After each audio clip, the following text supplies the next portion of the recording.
Thank you very much, Mr. Chairman. Before I begin, I too would like to start by offering my prayers and condolences to those who were killed in last night's horrific crash.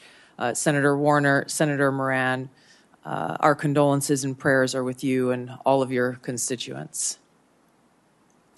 Again, Chairman Cotton, Vice Chairman Warner, and all of the members of the committee, it's an honor to be here before you today. I've appreciated the opportunity to meet with so many of you and address your questions and concerns before today's hearing.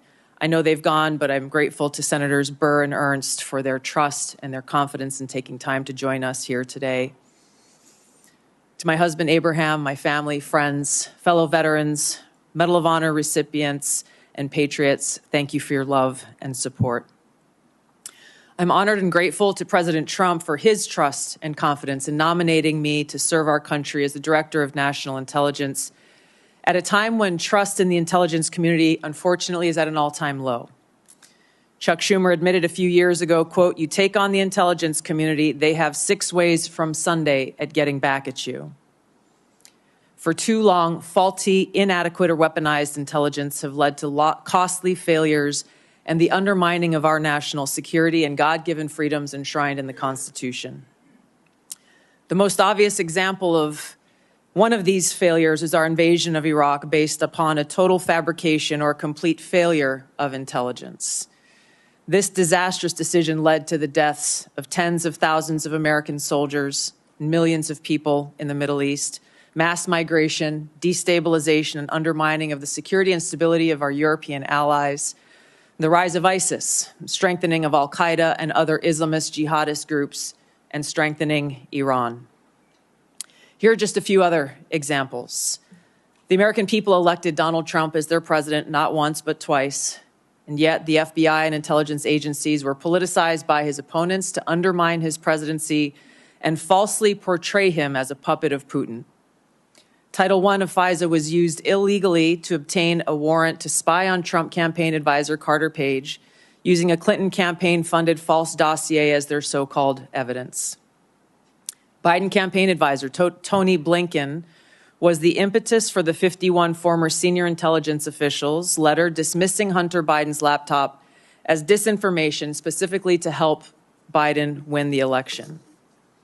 Former DNI James Clapper lied to this committee in 2013, denying the existence of programs that facilitated the mass collection of millions of Americans' phone and internet records, yet was never held accountable. Under John Brennan's leadership, the CIA abused its power to spy on Congress, to dodge oversight, lied about doing it until he was caught, and yet has never been held responsible. Under Biden, the FBI abused its power for political reasons to try to surveil Catholics who attend traditional Latin Mass, labeling them as quote-unquote radical traditionalist Catholics. Personally, just 24 hours after I criticized Kamala Harris and her nomination, I was placed on a secret domestic terror watch list called Quiet Skies. Sadly, there are more examples. The bottom line is this must end. President Trump's re-election is a clear mandate from the American people to break this cycle of failure, end the weaponization and politicization of the intelligence community, and begin to restore trust in those who've been charged with the critical task of securing our nation.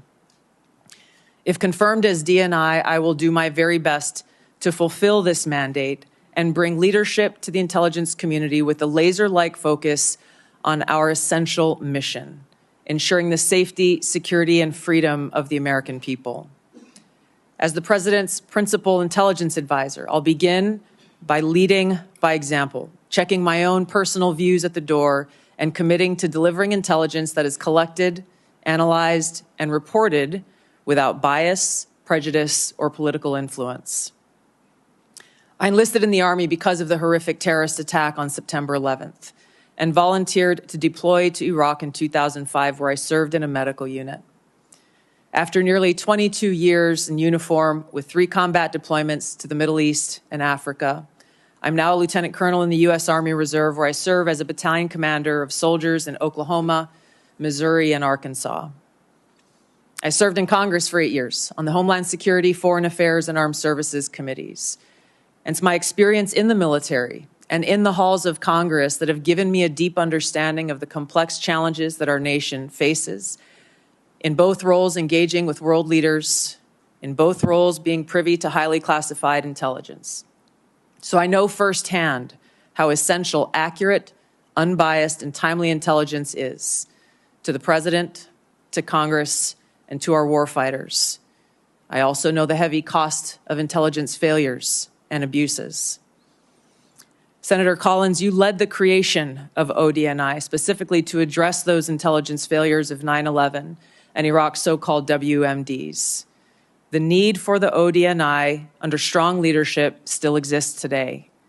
If confirmed, I'll bring my experience and fresh eyes to leading the intelligence community. And my day one priorities will be to assess the global threat environment, identify where gaps in our intelligence exist, integrate intelligence elements, increase information sharing, and ensure that unbiased, apolitical, objective collection and analysis to support the President and policymakers' decision-making occur. I'll work to end the politicization of the intelligence community and ensure there is a clear mission focus in the IC on its core mission of this unbiased, apolitical collection and analysis of intelligence to secure our nation. I'll work to rebuild trust through transparency and accountability. This is a national security imperative. And I'll work to assess and address efficiencies, redundancies, and effectiveness across ODNI to ensure focus of personnel and resources is on our core mission of national security. Now, in my meetings that I've had with many of you, you expressed bipartisan frustration about recent intelligence failures as well as the lack of responsiveness to your requests for information. Whether it's the surprise October 7th Hamas terrorist attack, to the sudden takeover of Syria by Islamist extremists, failures to identify the source of COVID, anomalous health incidents, UAPs, drones, and more. If confirmed, I look forward to working with you to address these issues. Ensuring the safety, security, and freedom of the American people is a mandate of leadership that rises above partisan politics. If confirmed, my commitment to the President, to you, and to the American people is this: I will do my very best to find the truth, no matter where it leads, and share that truth with President Trump, his advisors, and you in Congress, providing you with that unbiased, timely, and accurate intelligence as you make the tough decisions that'll impact the safety, security, and freedom of the American people. Now, before I close, I want to warn the American people who are watching at home.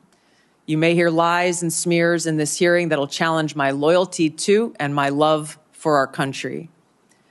Those who oppose my nomination imply that I am loyal to something or someone other than God, my own conscience, and the Constitution of the United States, accusing me of being Trump's puppet, Putin's puppet, Assad's puppet, a guru's puppet, Modi's puppet, not recognizing the absurdity of simultaneously being the puppet of 5 different puppet masters.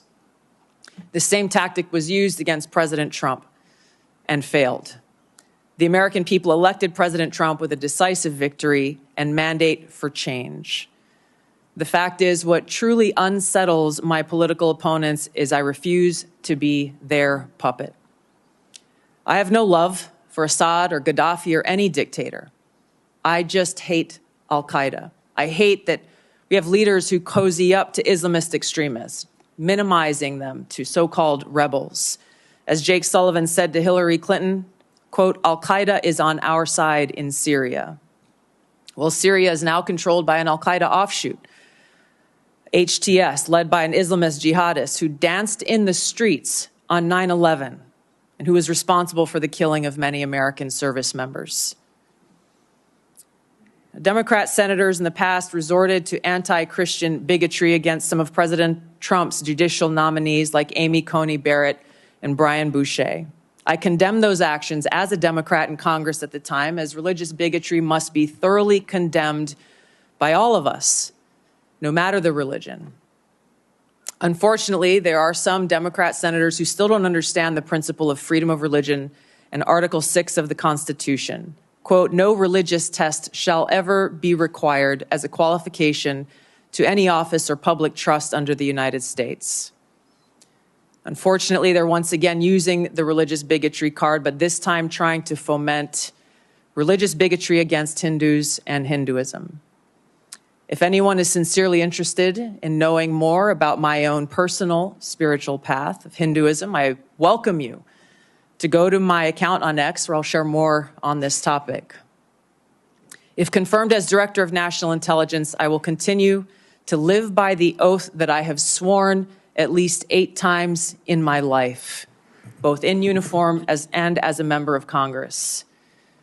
I will support and defend our God-given freedoms enshrined in the Constitution of the United States against all enemies, foreign and domestic, and I will bear true faith and allegiance to the same. Thank you very much for your time. I look forward to your questions. 听懂